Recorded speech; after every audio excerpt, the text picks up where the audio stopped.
shall even go up from year to year. This is not talking about now, all right? This prophecy hasn't even been fulfilled, and yet this is in the Old Testament. There's a prophecy in the Old Testament that hasn't even been fulfilled yet, all right? And it shall come to pass that every one that is left of all the nations which came against Jerusalem shall even go up from year to year to worship the King, the Lord of hosts, and to keep the Feast of Tabernacles. Is that happening right now? Hell no. All right? This is a future prophecy. And it shall be that whosoever will not come up of all the families of the earth, even unto Jerusalem to worship the King, the Lord of hosts, even upon them shall be no rain.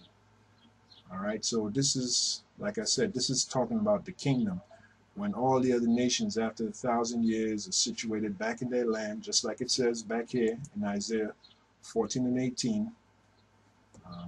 We'll go back to Isaiah 14 and 18. It says, all the kings of the nations, even all of them lie in glory, everyone in his own house, in their own land. So them being in their own land, they're going to have to come up, pursuant to Zechariah, they're going to have to come up from their own land and worship our high holy days.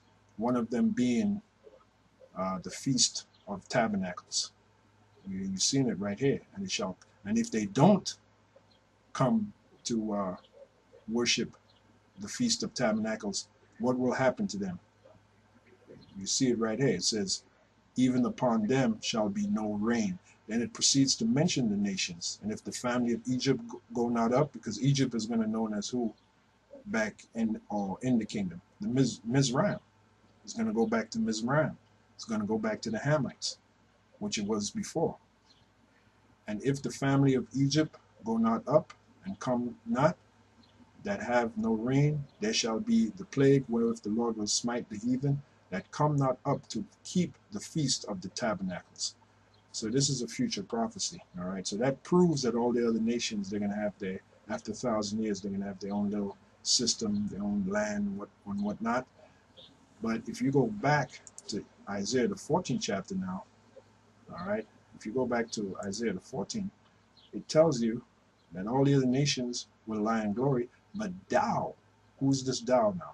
Esau, the so-called white man, Esau. But thou art cast out of thy grave like an abominable branch, because that's exactly what they are, the Edomites. Out of all the other nations, they're the abominable branch, and they're going to be done away with. If you go in the book of Job, it says, the eye that see him shall see him no more. And as the remnant of those that are slain, thrust through with a sword, that go down to the stones of the pit, as a carcass trodden under feet, thou shalt not join with them in burial, because thou hast destroyed thy land and slain thy people. The seed of evildoers shall never be renowned. So this is talking about Esau. And Esau is going to be done away with, and his land is going to be given, as we read in the prophecy in Obadiah, his land is going to be given to Day of the South. Who is Day of the South? Let's take a look at that map again. Day of the South is the kingdom of Judah. All right, so it's plain. So based upon speculation, it would make sense that the spirits of Esau, that after that body is destroyed, the spirits would come back among the dark nations, just like he said in this email over here. And that's the most plausible answer that makes sense, all right? Because the Most High can't destroy a part of himself, all right? Which the Most High is the Father of all spirits, as it is written. So that makes sense. But this part here, where Esau comes back in his former color and gets back his land, that is an error, all right?